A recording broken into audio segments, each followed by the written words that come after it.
Persib Bandung berupaya meraih 3 poin saat berjumpa Borneo FC di Stadion Gelora Bandung Lautan Api Jumat malam. Bojan Hodak meminta anak asuhnya bermain agresif selama pertandingan. Menjelang laga kontra Borneo FC, Persib Bandung menggelar latihan intensif transisi menyerang ke bertahan di Stadion Gelora Bandung Lautan Api Bandung Kamis pagi.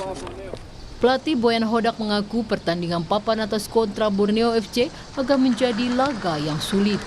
Apalagi Maung Bandung belum dapat diperkuat striker andalan David da Silva.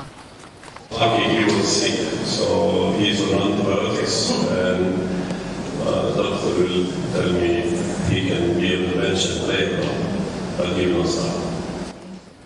Laga Persib Bandung melawan Borneo FC akan digelar di Stadion Gelora Bandung Lautan Api Jumat malam. Laga ini menjadi pertanda skuad Maung Bandung kembali bermarkas di Stadion GBLA. Ahmad Fadilah, Kompas TV, Bandung, Jawa Barat.